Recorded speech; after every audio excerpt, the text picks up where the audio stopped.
Allah sampaikan, nahnu naqussu 'alaika naba'ahum bil haqq. Kata Allah, dengan segala keagunganku. Ingat, nahnu itu akar dari kata inna. Ya, na-nya asal dari nahnu. Ta'zimun nafsi, ta'zimus sya'ni. Masih ingat pelajaran kita di Aku Suka saat Ramadan? Ta'zimun nafsi menunjukkan keagungan Allah, ta'zimus sya'ni menunjukkan kehebatan, keagungan, kebesaran informasi yang akan disampaikan.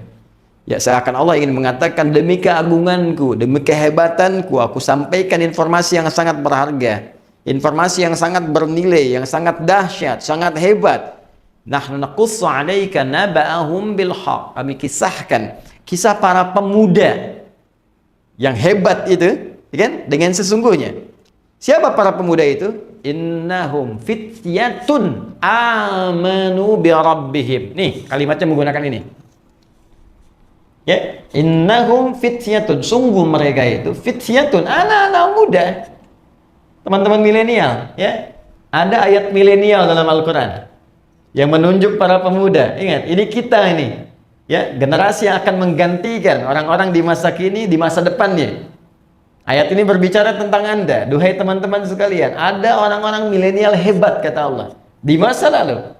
Dan kehebatan milenial itu diukur bukan sekedar dari kehebatan instingnya, intelijensianya, kehebatan intelektualnya, kehebatan semangatnya. Bukan itu patokan utamanya. Innahum amanu, imannya yang pertama.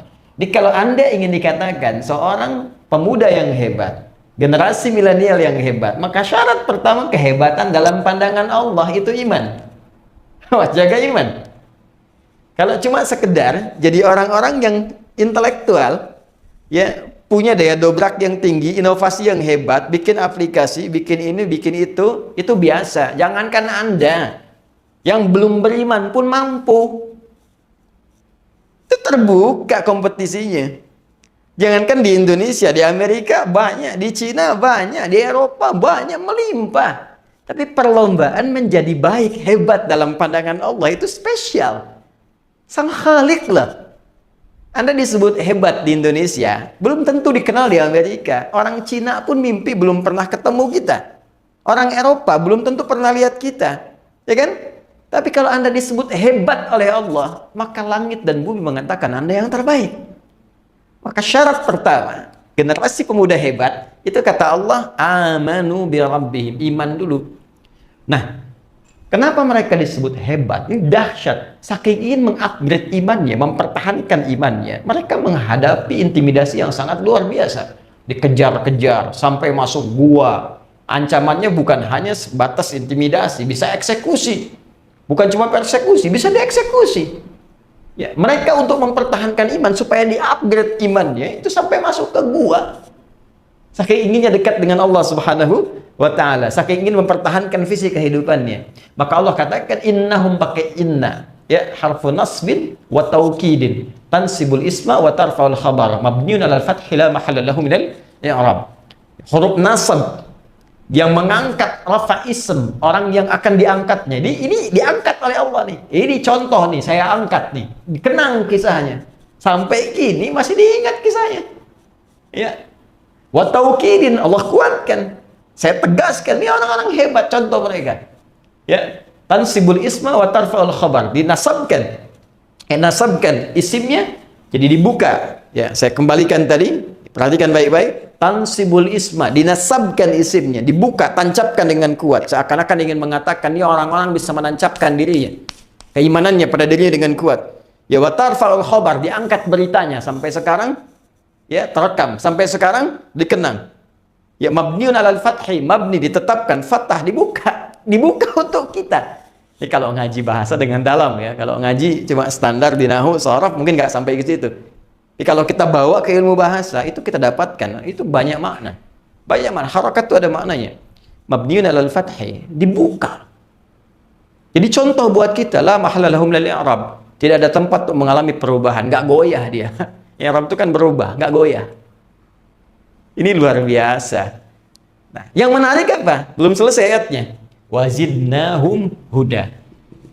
Ketika mereka mampu mengupdate imannya, mau naik ke level yang ini, sehingga merasakan kenikmatan iman, Apa yang terjadi? Kami tambahkan hudan. Tuh. Jadi syarat pertama untuk menjadi orang takwa itu beriman, upgrade iman kita, maka hudan akan turun. Hudan lil muttaqin. Ketika para pemuda tadi bisa mengangkat upgrade imannya, maka hudan turun. Apa yang terjadi ketika hudan turun? Nikmat kan? Ya, suratal ladzina an'amta alaihim, kembali ke An-Nisa 69, ulaika ma'al ladzina an'amallahu alaihim, maka dapat nikmat dari Allah. Apa nikmatnya? Allahu Akbar, tinggal tidur 309 tahun. Ya, di gua lagi. Ya, Anda tinggal di tempat sempit, ngontrak masih mengeluh. Sederhana, mereka di gua, kasur nggak ada, tempatnya keras, sinar terbatas. Tapi kalau sudah mendapatkan hudan, ya nikmat saja. Ya, matahari putar kanan, putar kiri, cahaya dicukup, nikmat. Bayangkan 309 tahun tidur enak banget. Begitu bangun kayaknya baru kemarin tidur. Coba lihat. Ya, Masya Allah. Ada orang tinggal rumah mewah, tempat tidurnya luar biasa. Setiap 9 menit bangun. Apa kenikmatannya? Anda boleh kaya, tapi belum tentu bahagia. Ya. Anda boleh hebat. Ya, tapi belum tentu mendapatkan nilai-nilai kemuliaan seperti yang digariskan ini. Jadi ini syahidnya, ini contohnya. Nanti kalau sudah ini datang, upgrade dari amanun yu'minun, muncullah halawatul iman. Maka kalau sudah begini, wah sudah. Passion apapun nikmat saja. Apapun tinggal pilih. Mau dengan tenaga, mau dengan harta, mau dengan ilmu, mau dengan kedudukan, bebas, semuanya nikmat. Ya, Bilal itu cuma dengan tenaga, Abu Bakar dengan harta bendanya, Ali bin Abi Thalib dengan ilmunya, Amr bin As dengan kedudukannya, semua punya passion masing-masing. Bilal kalau mau jualan, mau dagang, bisa kaya. Sahabat Nabi banyak dikenang, bisa dimuliakan, tawaran banyak sepeninggal Nabi. Tapi kalau memilih jadi muadzin dengan tenaga saja cukup. Kenapa? Karena levelnya sudah ke sini, sudah nikmat.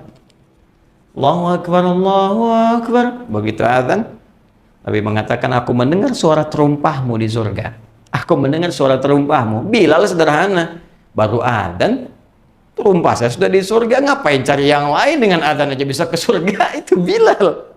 Cerdas kan? Yang lain cari dengan passionnya masing-masing. Ada yang usaha, ada yang macam-macam. Tapi yang saya ingin katakan, apakah yang kita kerjakan nikmat enggak? Itu aja poinnya. Nih, halawah. Sudah ada halawah enggak? Ya? Sudah halawah enggak? Sudah nikmat belum? Pekerjaan kita nikmat enggak sekarang? Hah? Kalau lebih dahsyat lagi, nggak ada beda. Saat sehat nikmat, diuji sakit nikmat, saat ada harta nikmat, kayaknya cukup nikmat gitu. Jadi semua tuh kayaknya terlihat anugerah Allah saja. Kalau sampai situ, wah udah luar biasa.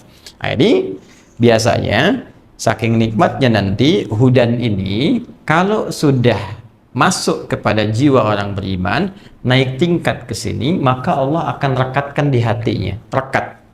Jadi hudan itu rekat di hati. Kan iman itu saya pernah sampaikan amalan hati kan? Ada rekat. Rekat itu diikat robato namanya. Robato yarbatu. Rabit itu ikatan. Ya. Diikat begini. Di jiwanya. Kalau sudah ikat kan nggak lepas. Yang celaka kan yang belum diikat kan? Ya kan? Yang belum diikat nih. Tadi itu kadang naik turun, kadang ragu, ya, kadang sholat fardu, kadang terlambat, kadang ada yang tinggalkan. Itu masih naik turun. Iman naik, kadang turun, kadang lepas, kadang datang. Tapi kalau diikat, kemana aja ikut.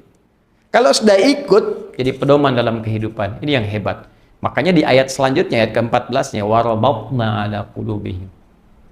Dan kami ikatkan itu dalam jiwa-jiwa mereka. Ini bukti bahwa iman itu amalan hati. Kalau sudah benar imannya di hatinya, maka Allah berikan cahaya pada jiwanya. Dan diikat cahaya ini dalam jiwanya, sehingga kalau sudah diikat, hudan petunjuk ini menjadi sinar kepada seluruh tubuhnya. Karena itulah ketika dia menjadi sinar, maka semua aktivitasnya dibimbing oleh iman tadi yang sudah dapat cahaya.